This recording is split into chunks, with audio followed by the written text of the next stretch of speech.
Hello my dear students, welcome back and you are watching my YouTube channel DSI for English. My dear students, आज के video में हम लोग जानने वाले हैं कि प्रेजेंट इंडेफिनिट में सवाल जवाब वाला सेंटेंस पढ़ेंगे और जानने वाले कि इसमें सवाल जवाब कैसे करेंगे, कैसे किसी क्वेश्चंस का आंसर हम लोग लिखेंगे और इसी में नेचुरल इवेंट्स वाले सवाल का जवाब भी देने के लिए हम आपको सिखाने वाले हैं। तो हमारे साथ प्लीज़ अंत तक बने रहिए। और सबसे इंपॉर्टेंट पॉइंट मैं आपको एक चीज़ बता दूं, वीडियो पूरा देखा कीजिए। और दूसरी बात मैं बता दूं, अगर आपने पहला वीडियो, दूसरा वीडियो और तीसरा वीडियो टेंस वाला नहीं देखे हैं तो डिस्क्रिप्शन में लिंक दिया हुआ है, प्ले लिस्ट में भी मौजूद है, वहाँ पर जाइए ऑलरेडी उस वीडियो को देखिए। अगर ये चीज़ समझ में नहीं आए तो, क्योंकि उसको देखने के बाद ये चीज़ आपको समझ में आने वाला। अगर किसी प्रकार का डाउट रह जाता है आप हमें कमेंट में जरूर लिखिए। आइए वीडियो को स्टार्ट करते हैं। तो देखिए, इसमें प्रेजेंट इंडेफिनिट में सवाल जवाब देने वाला कुछ सेंटेंस हम लोग देख रहे थे कि ट्रांसलेट इसको कैसे करेंगे, साथ ही साथ इसका प्रैक्टिस भी करना है। ठीक है, लिखा हुआ है क्या आप मुझे जानते हैं। कैसे बनाओगे इसको? शुरुआत किससे हुई है? क्या आप मुझे जानते हैं। ये हिंदी दिमाग में सोचते भी क्या आप, आपको पता है नहीं ये सेंटेंस कैसा है जी? यस नो वाला है ना, ये इंट्रोगेटिव सेंटेंस यस नो वाला। और यस नो वाला में शुरुआत कहां से करते हैं? इसके लिए व्हाट लिखते हैं, यहां क्या के लिए व्हाट नहीं लिखते हैं, बल्कि इसके अनुसार जो हेल्पिंग वर्ब आने वाला है इसको देखते हुए वो काम करते हैं। आपके अनुसार क्या हेल्पिंग वर्ब आएगा? डू। क्या लिखेंगे? Do you. डू यू जानते हैं, नो। डू यू नो मुझे, क्या हो जाएगा? मी। डू यू नो मी। तो जवाब होगा, यदि जानते हैं तो बोलेंगे यस, मैं आपको जानता हूं, आई नो यू। यही ना होगा जी, आई नो यू। कोई दिक्कत नहीं है। अगला देखिए, लिखा हुआ है आप मेरे बारे में क्या क्या जानते हैं। पहली बात यहां लिखा हुआ है क्या क्या, WH वाला सेंटेंस है, यस नो वाला है जी? WH वाला क्या क्या का क्या होता है? What all. व्हाट ऑल नहीं, व्हाट ऑल। आप जानते हैं, व्हाट ऑल, और आप लगा फिर से लगा हुआ पड़ेगा do you. What all do you now, जानते हैं, नाउ मेरे बारे में, about me, about me. What all do you know about me? तो जवाब क्या देंगे? मैं आपके बारे में सब कुछ जानता हूं। I know, मैं जानता हूं सब कुछ। Everything, आपके बारे में, about you। बहुत मुश्किल है इस तरीके से जवाब देना। चलिए अगला देखिए, आप कहां रहते हैं। आप और लगा हुआ कहां रहते हैं, कहां का इंग्लिश क्या होता है जी? वेयर। वेयर और आपके अनुसार फिर से do, where do you live. Where do you live. यहां पर लास्ट में एट लगा देते हैं, इससे स्थान का इंडिकेशन हो जाता है। मैं अपने गांव में रहता हूं, क्या लिखेंगे? मैं रहता हूं, आई लिव, अपने गांव में, eight my village. Eight my village. अब जरा सा ध्यान दीजिएगा, यहां पर इन भी लगा सकते थे ना, लेकिन इन नहीं लगाया क्योंकि गांव अपने आप में एक छोटा सा चीज होता है ना, मतलब बड़े शहर के रिस्पेक्ट में छोटा होता है। आई लिव एट माई विलेज या I live in my village भी बोल सकते हैं, लेकिन इन जब बोलेंगे तो गांव के अंदर में। ठीक है, अब अगला सेंटेंस देखिए, कवि इस कविता में प्रेम के बारे में क्या कहते हैं। कहते कौन है, पहले ये समझो। कवि, कवि कहते हैं, क्या कहते हैं पहले ये लिखना है। तो व्हाट, अच्छा पोएट के अनुसार कवि का इंग्लिश तो पोएट होता है, क्या लगाओगे? हाँ, what does the poet, what does the poet. अब कहते हैं, से लगाएंगे या सेज लगाएंगे? से लगाएंगे या सेज लगाएंगे? से लगाना पड़ेगा, V1 क्योंकि यहां डज आ चुका है। व्हाट डज द पोएट से, से के बारे में, अबाउट, अबाउट लव, इस कविता में, इन दिस पोएम। सवाल मेरा तैयार है, what does the poet say about love in this poem. अब इसका जवाब कैसे देंगे? इस कविता में कवि प्रेम के बारे में कहते हैं कि प्रेम ही जीवन का आधार है। तो इस कविता में पहले ये लगा दो, इसको कोई टेंशन नहीं है। In this poem, in this poem. कवि कहते हैं कि, द पोएट, से लगाएंगे या सेज लगाएंगे? क्योंकि ये तो सिंपल सेंटेंस हो गया, यहां तो डायरेक्ट V5 का यूज करना पड़ेगा।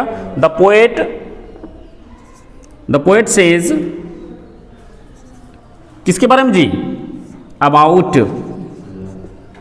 प्रेम के बारे में, लव की दैट, यहां तक हो गया। इस कविता में कवि प्रेम के बारे में कहते हैं कि प्रेम ही जीवन का आधार है। इसके बारे में तो बताए थे, क्या होता है? Love is the base of life. कोई टेंशन नहीं है, इस प्रकार से जवाब देने के लिए सीखना है सबको, ठीक है। अगला देखिए, आप अंग्रेजी सीखने के लिए कहां जाते हैं? लिखा हुआ है कहां, वेयर। फिर से आप लगा हुआ है वेयर डू यू जाते हैं, वेयर डू यू गो। आप कहां जाते हैं, वेयर डू यू गो। किस लिए भाई? अंग्रेजी सीखने के लिए। तो यहां पर चूंकि मेन वर्ब है सीखना, है ना, और यहां गो लगा हुआ, इसके पहले क्या लगाना पड़ेगा? इसके बीच में टू लर्न, इसका मीनिंग हो जाएगा टू लर्न, सीखने के लिए अंग्रेजी, इंग्लिश। समझ में आ रहा है? Where do you go to learn English? तो जवाब क्या होगा? मैं अंग्रेजी सीखने के लिए रोज डीएस इंस्टीट्यूट जाता हूं। क्या लिखेंगे? मैं जाता हूं, आई गो टू डीएस इंस्टीट्यूट। किस लिए? इंस्टीट्यूट डेली के लिए। फिर से टू लर्न इंग्लिश।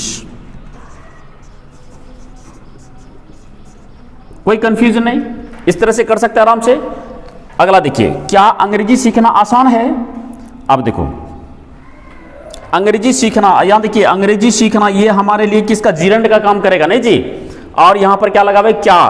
तो क्या लगाओगे? जल्दी बताइए। सब्जेक्ट के रूप में ये चीज है, और ये सेंटेंस जो है इसको आप बिना काम का वाक्य में भी काउंटिंग कर सकते हैं, इसीलिए कि ये हमारे लिए यहां पर वर्बल नाउन जीरंड के रूप में यूज हो रहा है। तो अंग्रेजी सीखना का होता है लर्निंग इंग्लिश। अब जरा ध्यान दीजिए, लर्निंग इंग्लिश इज लगाते हैं यहां, तो यहां पर शुरू में आ जाएगा is learning English easy. Is learning English easy. आप इसको दो तरीके से बना सकते थे। चलिए इसी अनुसार से जवाब इसका देखते हैं। बिल्कुल, तो लिखेंगे रियली अंग्रेजी सीखना बहुत आसान है। लर्निंग इंग्लिश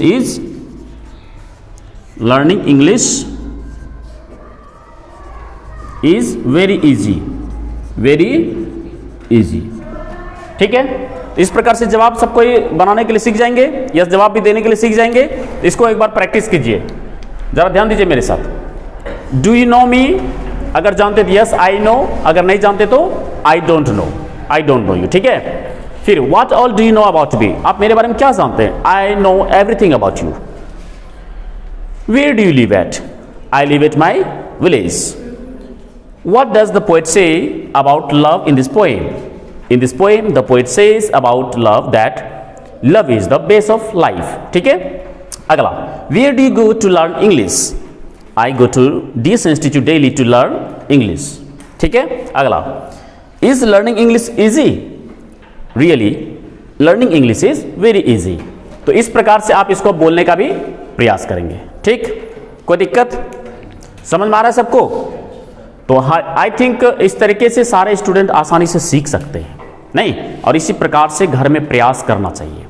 जो चीज़ हम पढ़ रहे हैं, प्रेजेंट इंडेफिनिट का भी लगातार चल रहा है, ठीक है। उम्मीद है कि अभी इंडेफिनिट चलता रहेगा, प्रेजेंट इंडेफिनिट अभी चलता रहेगा, क्योंकि प्रेजेंट इंडेफिनिट के बहुत सारे सेंटेंस सीखना है। जब तक उसकी जड़ को उसको कंप्लीट रूप से नहीं पढ़ लेते, तब तक क्लास अभी ऑफ होने वाला नहीं है। आई थिंक ये सारी चीज़ें आपको समझ में आ रहा होगी कि कैसे हमें प्रेजेंट इंडेफिनिट का यूज़ करना है, और इसका एक बेहतरीन यूज़ मैं आपको और अभी दिखाने वाला हूँ। नेचुरल इवेंट, कुछ साइंस के कुछ क्वेश्चंस किस तरह से पूछे जाते हैं और उसका जवाब हमें कैसे लिखना चाहिए, कैसे देना चाहिए, यदि हमसे कोई पूछे तो। यदि आप साइंस के स्टूडेंट हो, आर्ट्स के स्टूडेंट हो, तो उसका जवाब कैसे लिखना है, एग्जाम में कैसे लिखना है, दूसरों से कैसे बात करना है, इस वीडियो में आगे आप देखने वाले हैं।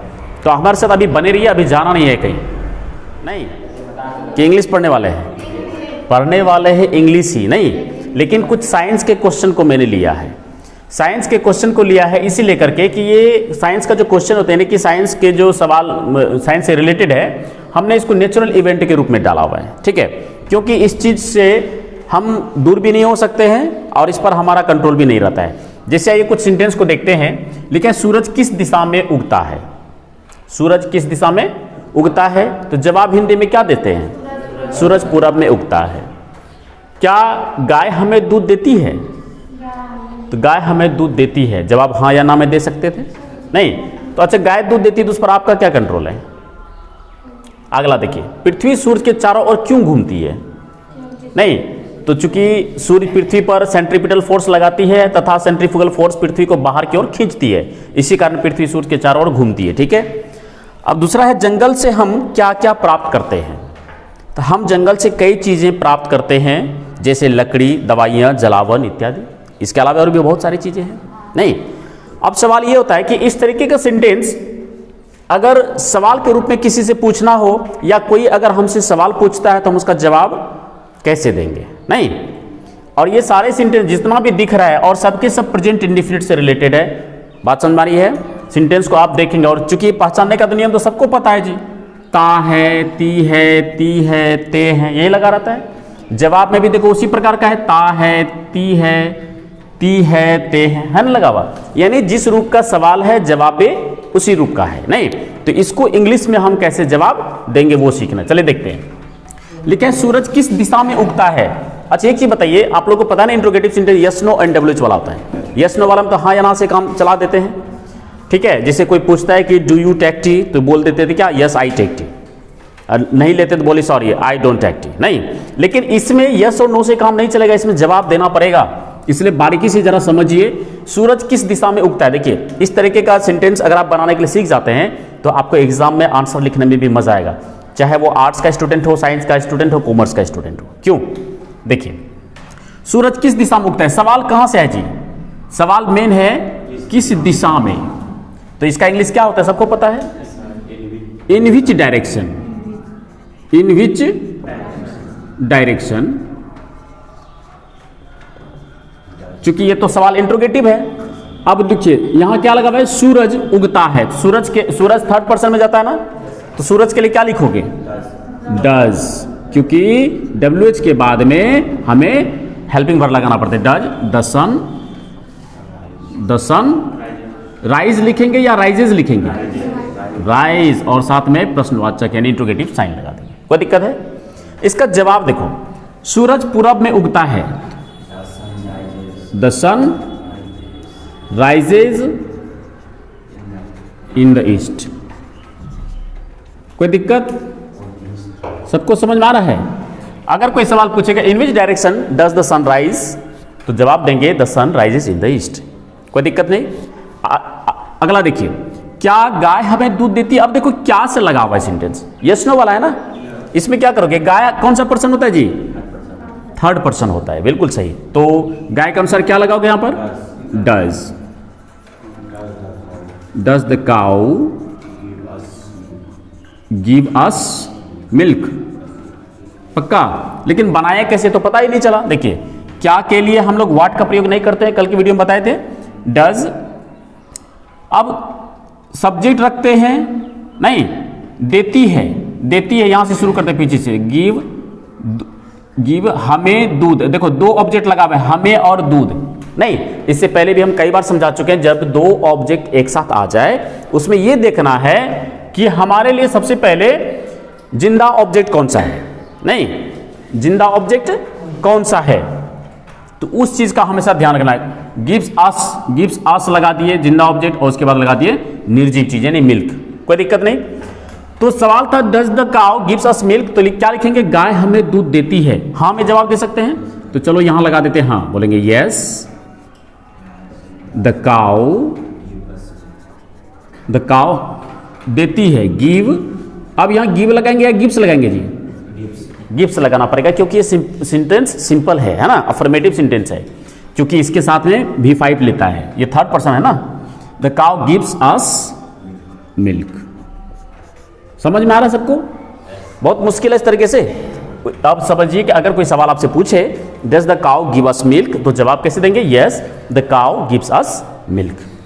ठीक है, आने वाले समय में यही चीज आप लोगों को इंट्रोगेट करवाएंगे। ठीक है, पृथ्वी सूर्य के चारों ओर क्यों घूमती है? अब देखिए, इसमें WH वर्ड वाला सेंटेंस आ गया ना, क्यों घूमती है, तो क्यों को पहले बाहर कर दो। वाई पृथ्वी घूमती है ना जी। Why does the earth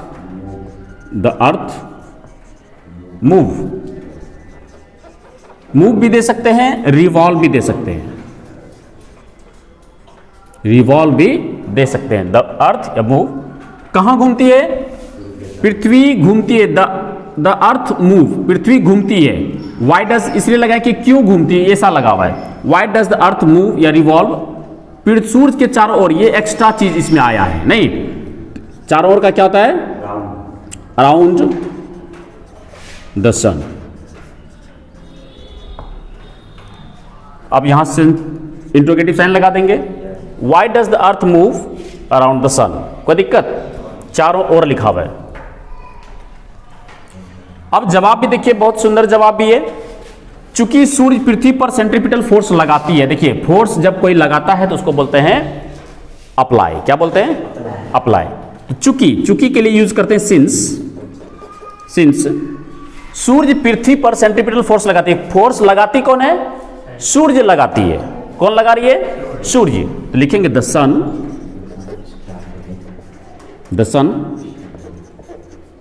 applies. क्या लिखेंगे? अप्लाइज। किसी पर भी जब फोर्स लगाया जाए तो उसके लिए क्या बोलते हैं? Applies. The sun since the sun applies centripetal force किस पर लगाती है? पृथ्वी पर। Upon the earth, upon the earth या ऑन द अर्थ। देखिए ऑन द अर्थ यहां पर इसलिए उचित नहीं होगा यूज करना, क्योंकि यहां पर जैकि वो तब बोलते हैं जब सतह पर सिर्फ संपर्क में रहता है, यहां संपर्क में तो रहता नहीं कुछ। अपॉन द अर्थ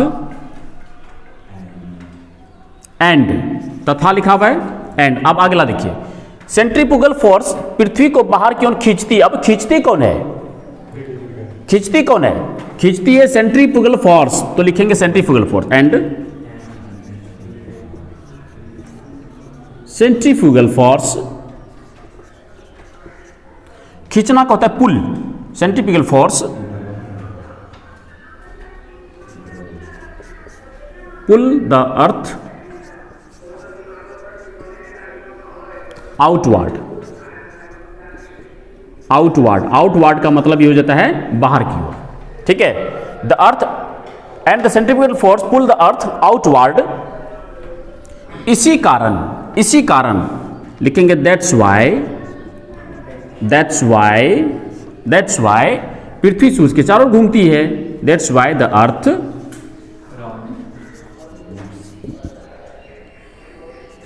मूव्स, या रिवॉल्व्स भी दे सकते थे, रिवॉल्व्स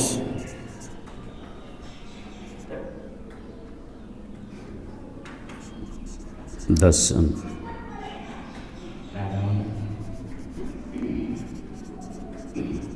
अराउंड द सन। ठीक है, इस प्रकार से जवाब लिखने के लिए सीखना पड़ेगा ना। बहुत ही अच्छा। सवाल देखिए क्या था? Why does the earth move या revolve around the sun? Since the sun applies centripetal force upon the earth and centrifugal force pull the earth outward, that's why the earth moves or revolves around the sun. अगला सवाल देखिए, जंगल से हमें क्या क्या प्राप्त होता है? देखिए यहां लिखा हुआ है क्या लेके क्या इंग्लिश होता है? what all। क्या होता है? what all, जिसे कहां where all नहीं, बात समझा रही है? इस तरीके का बहुत सारा इंट्रोगेटिव सेंटेंस होता है, वो अभी जस्ट आगे देखेंगे। What all do we get, कहां से? जंगल से। फ्रॉम द जंगल भी लिख सकते हैं, फ्रॉम द फॉरेस्ट भी लिख सकते हैं। What all do we get from the forest. ठीक है, जंगल से हमें क्या क्या प्राप्त होता है? तो हम जंगल से कई चीजें प्राप्त करते हैं। हम कौन प्राप्त करते हैं जी? लिखेंगे वी गेट। जैसे देखो सवाल था व्हाट ऑल वी गेट, यहीं से सवाल हो जाएगा शुरू। वी गेट मेनी थिंग्स कहां से? From the jungle, from the forest लिख दीजिए, फ्रॉम द फॉरेस्ट। जैसे पूछ रहा है लाइक जैसे को क्या बोलते हैं? लाइक वुड मतलब लकड़ी, मेडिसिन्स मतलब दवाइयाँ, फ्यूल्स मतलब जलावन, ईटीसी कर दीजिए। ठीक है, तो इस प्रकार से सवाल का जवाब देने के लिए आप लोग सीखेंगे। चूंकि देखिए थोड़ा टफ दिखा है, लेकिन इसके बाद मैं आपको दिखाऊंगा कि छोटा छोटा सेंटेंस का सवाल और उसका जवाब हम कैसे इंग्लिश में देते हैं। ठीक, चलिए इसको लिखिए तब तक। तो मैं उम्मीद करता हूं कि आज का क्लास आपको आज के क्लास में आपको बहुत ही मजा आया होगा और बहुत कुछ सीखने को मिला होगा। यदि वीडियो पसंद आया हो तो इसे लाइक करें और अपने दोस्तों को जरूर शेयर करें, और नए अगर हैं तो चैनल को सब्सक्राइब कर दें। Thanks for watching.